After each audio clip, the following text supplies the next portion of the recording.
लखनऊ भारतीय शिक्षा बोर्ड हरिद्वार द्वारा प्रथम राष्ट्रीय खेलकूद प्रतियोगिता 2025-26 का शुभारंभ उत्तर रेलवे स्टेडियम चारबाग लखनऊ में प्रदेश के खेल एवं युवा कल्याण राज्य मंत्री स्वतंत्र प्रभार श्री गिरीश चंद्र यादव जी द्वारा ध्वजारोहण व दीप प्रज्वलन के साथ किया गया। भारतीय शिक्षा बोर्ड के चेयरमैन डॉक्टर NP सिंह द्वारा कार्यक्रम के मुख्य अतिथि राज्य मंत्री स्वतंत्र प्रभार गिरीश चंद्र यादव जी का आभार व्यक्त किया। इस प्रथम राष्ट्रीय खेलकूद प्रतियोगिता में श्री पुष्कर द्विवेदी जी, विंग कमांडर भारतीय वायुसेना, ललित श्रीवास्तव आयोजक के रूप में आयोजन में आए हुए अतिथियों का उत्तरीय एवं मेमोंटो प्रदान कर सभी का स्वागत किया।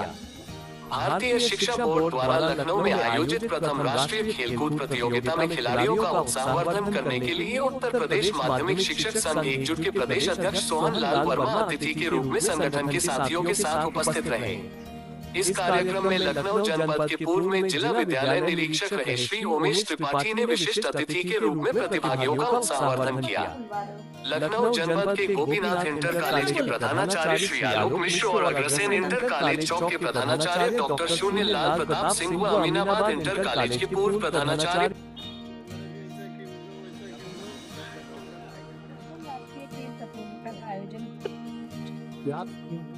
सामने की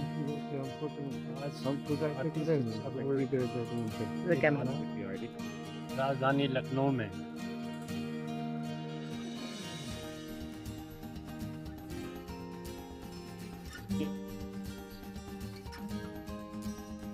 माननीय गिरीश यादव जी के द्वारा किया गया और उन्होंने ये आश्वस्त किया है कि ये जो भारतीय शिक्षा बोर्ड है इसकी जो घोषणा है जो ये तय किया है कि बच्चों को खेल कूद की दिशा में भी प्रेरित किया जाए।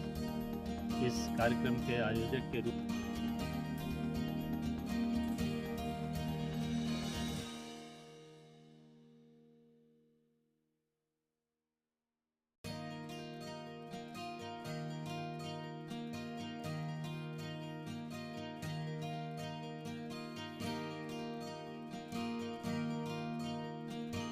समय में इस कार्यक्रम को शानदार तरीके से आयोजित किया है। ये बधाई के पात्र हैं। निश्चित रूप से हमारे बच्चों में प्रेरणा जगी है। आगे आने वाले समय में वो खेल कूद की ओर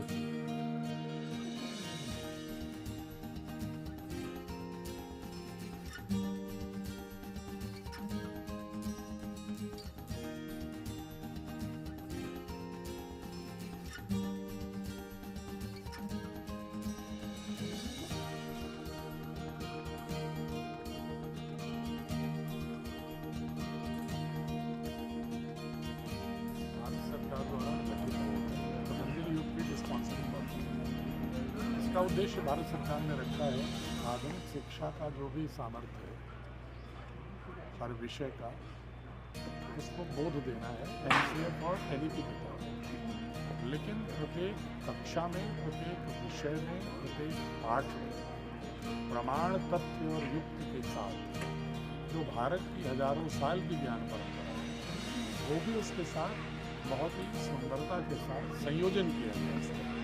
blending of Indian knowledge system with modern education. उसी बोर्ड के तहत एक नया बोर्ड बनाया, पहला उसका राष्ट्रीय खेल समारोह था जिसका उद्घाटन हरिद्वार में हुआ था, कुछ गेम्स के साथ आगरा में हुआ, जयपुर में हुआ, लखनऊ में भी एथलेटिक्स और बैडमिंटन की प्रतियोगिताएं जिसमें माननीय खेल युवा कल्याण मंत्री श्री यादव मुख्य अतिथि के रूप में आए।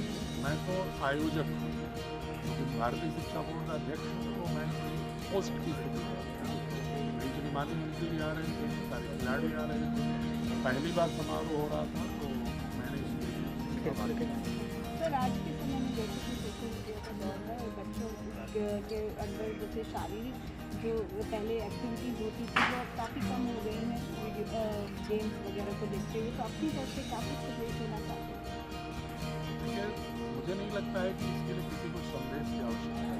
जिस तरह की बीमारियाँ बढ़ रही हैं, जिस तरह लोग अस्वस्थ हो रहे हैं, उसका एक ही उपचार है व्यक्ति को गतिशील। मैं दार्शनिक रूप से भी कहता हूँ कि ब्रह्मांड का एक भी कण ऐसा नहीं है जो बिना गतिशीलता के जीवित रहता है। चाहे पृथ्वी हो, सौर मंडल हो, निहारिकाएं हो, इसका अस्तित्व ही है, विज्ञान भी कहता है। इसलिए अगर हमारे पास भी तो 39 ट्रिलियन सेल्स हैं हमारी बॉडी में, अगर हम एक्टिव ही नहीं होंगे, सेल में डायनेमिज्म ही नहीं होगा, तो हमारा फिजियोलॉजिकल, साइकोलॉजिकल, मनोवैज्ञानिक और भौतिक सभी रूपों में हम अस्वस्थ हैं। और अस्वस्थ नागरिक किसी आत्मनिर्भर स्वस्थ राष्ट्र का निर्माण नहीं कर सकते। इसलिए खेल हो, अब तो योग भी खेल में आ गया, योग, आसन, प्राणायाम, दौड़, स्विमिंग, किसी स्पोर्ट्स में भाग लेना, ये मनुष्य का कोई विलासिता नहीं है, उसका विकल्प नहीं है, उसके जीवन जीने की अनिवार्य शर्त है। यदि कोई व्यक्ति क्रियाशील नहीं होता है तो वह अपने पंचकोशों को, अन्नमय कोश, प्राणमय कोश, मनोमय कोश, विज्ञानमय कोश को शुद्ध करता हुआ आनंदमय कोश, मतलब पूर्णतः आनंद की स्थिति में नहीं हो सकता। प्रसन्न आत्म इंद्रिय मन स्वस्थिति अविधीयते, वो तभी होगा जब व्यक्ति पूर्णतः क्रियाशील रहे। यही मैं लोगों से हाथ जोड़ के निवेदन करूंगा, अभिभावकों से।